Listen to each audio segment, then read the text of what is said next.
प्रधानमंत्री नरेंद्र मोदी आज 10 दिवसीय विदेश यात्रा पर रवाना होंगे। 10 दिनों में प्रधानमंत्री म्यांमार, ऑस्ट्रेलिया और फिजी का दौरा करेंगे। पीएम मोदी की विदेश यात्रा की शुरुआत म्यांमार से होगी।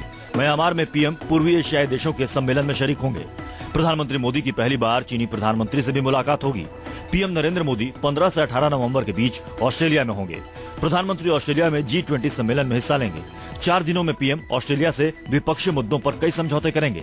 मोदी सरकार के शपथ ग्रहण के बाद सितंबर में ऑस्ट्रेलियाई प्रधानमंत्री टोनी अबोट भारत आने वाले पहले राष्ट्राध्यक्ष थे। कोयले की कीमत तय करने के लिए आज अलग अलग मंत्रालयों से जुड़े एक पैनल की बैठक दिल्ली में होगी। ये पैनल कोयले की कीमत तय करने के लिए मैकेनिज्म पर चर्चा करेगा।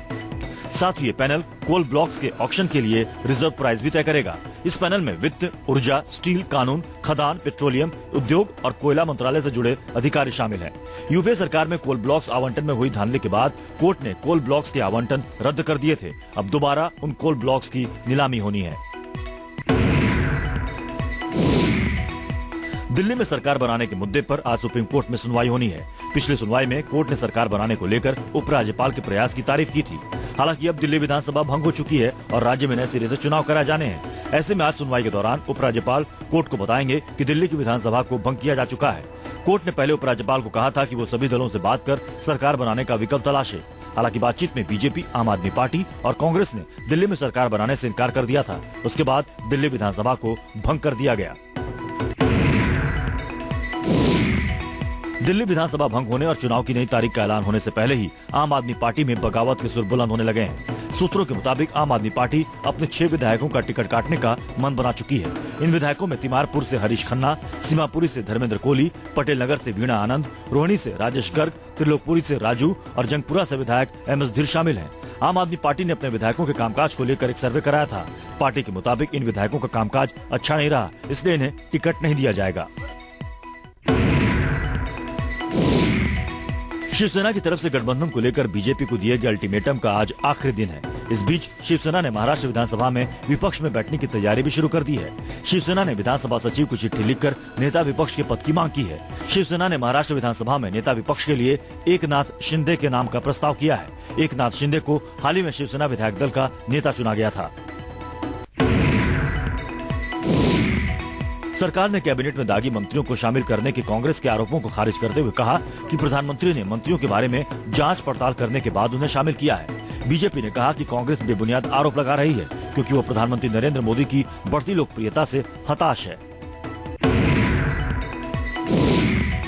पंजाब और हरियाणा हाईकोर्ट की ओर से सतलोक आश्रम के संचालक रामपाल को 17 नवंबर की पेशी का आदेश दिया गया है। इससे पहले गिरफ्तारी नहीं कर पाने पर अदालत ने सरकार से रामपाल की सेहत पर मेडिकल रिपोर्ट तलब की थी। दरअसल सोमवार सुबह सरकार ने कोर्ट के आदेश पर रामपाल की गिरफ्तारी न कर पाने पर उसकी खराब सेहत का हवाला दिया था। इस पर अदालत ने मेडिकल रिपोर्ट मांगी है। हरियाणा के हिसार में रामपाल की गिरफ्तारी का आदेश राज्य पुलिस के लिए चुनौती बनी हुई है।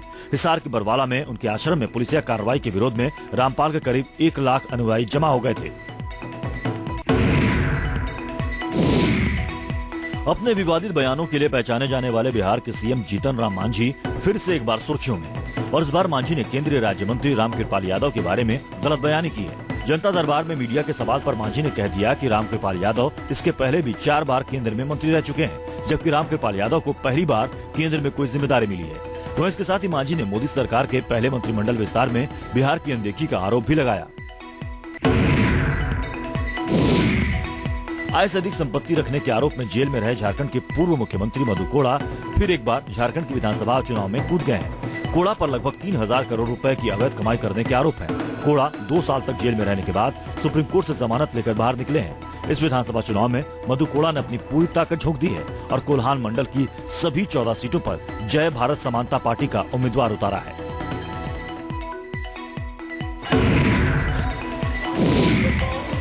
भोपाल में युवाओं के कार्यक्रम में पहुंचे मध्य प्रदेश के मौजूदा गृह मंत्री और पूर्व मुख्यमंत्री बाबूलाल गौर मंच पर नाचते नजर आए। मंच पर मौजूद युवाओं के बीच साड़ी के फॉल के साथ 84 साल के बाबूलाल गौर ने ऐसे ऐसे डांस स्टेप्स किए कि देखने वाले बस देखते ही रह गए। इसके साथ ही गृह मंत्री ने युवाओं को फिट रहने की सलाह भी दी। मुंबई में विधानसभा के बाहर आरपीआई कार्यकर्ताओं ने प्रदर्शन किया। प्रदर्शन कर रहे आरपीआई कार्यकर्ताओं ने जमकर नारेबाजी भी की। प्रदर्शनकारी अहमदनगर जिले में हुए दलित हत्याकांड की जांच कराने की मांग कर रहे थे। दिल्ली में कागज के दोने बनाने वाली फैक्ट्री में आग लग गई। आग लगने से 2 बच्चों समेत 4 लोगों की मौत हो गई। एक शख्स अब भी जिंदगी की लड़ाई लड़ रहा है। मरने वालों में फैक्ट्री मालिक का बेटा और 2 रिश्तेदार शामिल हैं। पुलिस मामले की जांच में जुटी है। पुलिस ने फैक्ट्री मालिक को गिरफ्तार कर लिया है। गुड़गांव में शराब के नशे में धुत महिलाओं ने कोतवाली में जमकर बवाल काटा। आरोपी महिलाओं ने पहले तो शराब के नशे में गुड़गांव फरीदाबाद रोड पर एक दूसरी गाड़ी को टक्कर मार दी, जिसमें 3 लोग जख्मी हो गए। मामले की जानकारी लगने पर पुलिस वाले जब महिलाओं को कोतवाली ले गए तो आरोपी महिलाओं ने पुलिस कर्मियों के साथ भी मारपीट और गाली गलौज की। पुलिस ने आरोपी महिलाओं के खिलाफ सरकारी काम में बाधा डालने, महिला पुलिस कर्मियों के साथ मारपीट करने और ड्रंकन ड्राइव का मुकदमा दर्ज कर लिया है। जयपुर में नशीली दवाओं के गोरख धंधे का पर्दाफाश हुआ है। ड्रग कंट्रोलर ने छापा मारकर करीब 1 करोड़ 40 लाख की नशीली दवाएं जब्त की हैं। ये वो दवाएं हैं जिनका इस्तेमाल रेयर मेडिकल केसों में किया जाता है, लेकिन इन दवाओं का इस्तेमाल लोग नशे के रूप में भी करते हैं। छापामार कार्रवाई में बिना लाइसेंस की चल रही दुकानों पर भी कार्रवाई की गई। ड्रग कंट्रोल ऑफिस के मुताबिक विभाग नशीली दवाओं के कारोबार के नेटवर्क की जाँच में जुट गया है। जयपुर की जिला अदालत में हंगामे के हालात बन गए थे जब एक प्रेमी जोड़ा वहां शादी करने पहुंचा। कोर्ट में लड़का लड़की दोनों के घर वाले मौजूद थे। लड़के के घर वालों ने शादी को रोकने की भरपूर कोशिश की। चूंकि लड़का लड़की दोनों बालिग थे, इसलिए वे कुछ नहीं कर पाए और आखिरकार पुलिस की मौजूदगी में दोनों ने शादी कर ली। लड़का मध्य प्रदेश का और लड़की राजस्थान के जयपुर की रहने वाली है। दोनों करीब 15 दिनों से अपने अपने घरों से गायब थे। केंद्र सरकार 1 जनवरी 2015 से देश भर में सीधे बैंक खाते में एलपीजी सिलेंडरों पर सब्सिडी देने की योजना लागू करने जा रही है। 15 नवंबर से देश के 54 जिलों में इसे लागू कर दिया जाएगा। पेट्रोलियम मंत्रालय के सूत्रों का कहना है कि ये दुनिया की सबसे बड़ी ऑनलाइन बेनिफिट ट्रांसफर स्कीम होगी। इसमें रोजाना 30 से 40 लाख सिलेंडर बिक्री पर सब्सिडी ट्रांसफर होगी। साल भर में लगभग 100 करोड़ सिलेंडरों पर सब्सिडी ट्रांसफर होगी। इस योजना के तहत 3 महीने का यानी मार्च 2015 तक का ग्रेस पीरियड दिया जाएगा। इसका मतलब ये होगा कि मार्च तक लोगों को सब्सिडी वाले रेट पर सिलेंडर मिलते रहेंगे। अगर मार्च तक ग्राहक अपना बैंक अकाउंट या आधार नंबर नहीं देंगे तो अप्रैल 2015 से उन्हें बाजार के रेट पर एलपीजी सिलेंडर लेना होगा। अगले 3 महीने यानी जून 2015 तक अगर ग्राहक अपना बैंक खाता नंबर दे देते हैं तो अप्रैल से जून की सब्सिडी बाद में उनके खाते में आ जाएगी। लेकिन जून 2015 तक अगर ग्राहक बैंक अकाउंट नहीं देते हैं तो उन्हें अप्रैल से जून के बीच की सब्सिडी नहीं मिलेगी।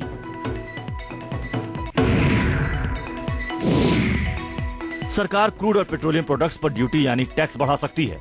इंटरनेशनल मार्केट में क्रूड के काफी सस्ता होने के चलते हाल में पेट्रोल और डीजल की कीमत काफी कम हुई है। ऐसे में टैक्स लगाने से सरकार की आमदनी बढ़ेगी और पब्लिक भी हाय तौबा नहीं मचाएगी। इस बारे में फाइनेंस मिनिस्ट्री में पिछले हफ्ते पहली बार चर्चा हुई थी। इस साल इनडायरेक्ट टैक्स अनुमान से कम रहा है। ऐसे में मिनिस्ट्री रेवेन्यू बढ़ाने के रास्ते ढूंढ रही है। फाइनेंस मिनिस्टर अरुण जेटली ने पिछले शनिवार को इनडायरेक्ट टैक्स कलेक्शन की समीक्षा भी की थी।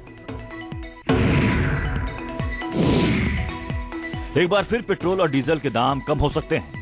अंतर्राष्ट्रीय बाजार में कच्चे तेल की कीमतें 4 साल के निचले स्तर पर आने के साथ लगातार 7वीं बार पेट्रोल 1 रुपए तक सस्ता हो सकता है। 18 अक्टूबर को सरकारी नियंत्रण से मुक्त होने के बाद डीजल के दाम भी लगातार तीसरी बार घट सकते हैं। पेट्रोल और डीजल की कीमतों की अगली समीक्षा आगामी 15 नवंबर को होनी है। सरकारी तेल कंपनियों से जुड़े सूत्रों का कहना है कि अंतर्राष्ट्रीय बाजार में कच्चे तेल के दाम और डॉलर के मुकाबले रुपए की स्थिति को देखते हुए 15 नवंबर की रात से डीजल और पेट्रोल लगभग 1 रुपए प्रति लीटर सस्ता हो सकता है। अंतर्राष्ट्रीय बाजार में फिलहाल क्रूड ऑयल के दाम 80.78 डॉलर प्रति बैरल के आसपास चल रहे हैं। नेशनल स्टॉक एक्सचेंज का सूचकांक निफ्टी रिकॉर्ड 8,344.25 अंक पर बंद हुआ।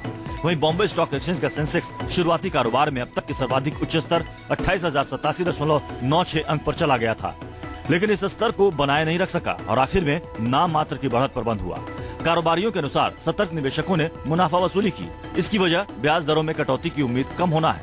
इससे सेंसेक्स रिकॉर्ड उच्च स्तर से नीचे आया। त्योहारी सीजन के दौरान भी खरीदारी कमजोर रहने से देश में साल अक्टूबर में कारों की बिक्री में 2.55% की गिरावट आई है। भारतीय ऑटोमोबाइल मैन्युफैक्चरर्स सोसाइटी के आंकड़ों के अनुसार इस साल अक्टूबर में कारों की घरेलू बिक्री 1,59,036 रही, जबकि अक्टूबर 2013 में ऑटो कंपनियों ने घरेलू बाजार में 1,63,199 कारें बेची थी। जानकारों के मुताबिक जब तक अर्थव्यवस्था में वास्तविक तेजी नहीं आती तब तक हम ऑटोमोबाइल बिक्री में बढ़ोतरी नहीं देख सकते। ऑस्ट्रेलिया दौरे के लिए टीम इंडिया का ऐलान हो गया है। टीम में 19 खिलाड़ियों को जगह मिली है। पहले टेस्ट में विराट कोहली को कमान मिली है। बॉर्डर गावस्कर ट्रॉफी का पहला मैच धोनी नहीं खेल पाएंगे। चोट की वजह से धोनी बाहर हो गए हैं। धोनी के दाहिने हाथ में चोट लगी है। 4 दिसंबर से ऑस्ट्रेलिया के खिलाफ टेस्ट सीरीज का आगाज होगा। श्रीलंका के खिलाफ धवन और रविंद्र जडेजा को अंतिम 2 वनडे के लिए दिया गया है आराम। धवन ने सीरीज में 2 अर्धशतक के साथ ही 1 शतक लगाया था। धवन की जगह उथप्पा को टीम में जगह मिली है। स्पॉट फिक्सिंग मामले में सुनवाई टल गई है। 14 नवंबर को अगली सुनवाई होनी है। सुप्रीम कोर्ट ने कहा अभी नहीं पढ़ पाए हैं मुद्गल कमेटी की पूरी रिपोर्ट।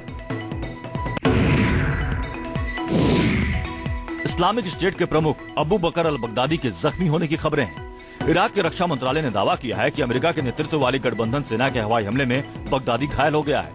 मंत्रालय के मुताबिक शुक्रवार की रात आईएस के कमांडरों की बैठक को निशाना बनाने के दौरान बगदादी घायल हुआ है। वहीं इसके साथ मीडिया में बगदादी के मारे जाने की खबरें भी आ रही हैं। हालांकि अमेरिकी सेना का कहना है कि इस दावे को लेकर उसके पास कोई सूचना नहीं है। एक अमेरिकी प्रवक्ता ने कहा कि वो इस बात की पुष्टि नहीं कर सकते कि जिस समय मोसुल इलाके में एक काफिले को निशाना बनाया गया उस दौरान बगदादी वहां मौजूद था।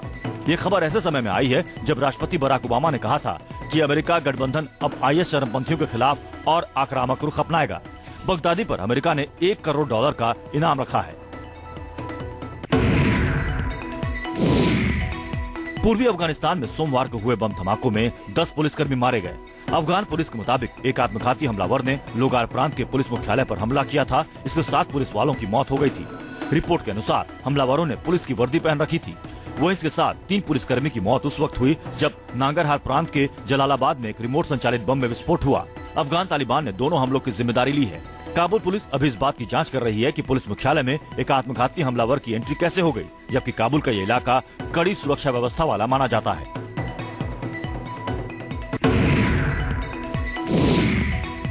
यूक्रेन में रूस समर्थक विद्रोहियों का नया वीडियो सामने आया है। वीडियो में रूस समर्थक टैंकों पर सवार होकर डोनेटेस्क की सड़कों पर दिखे।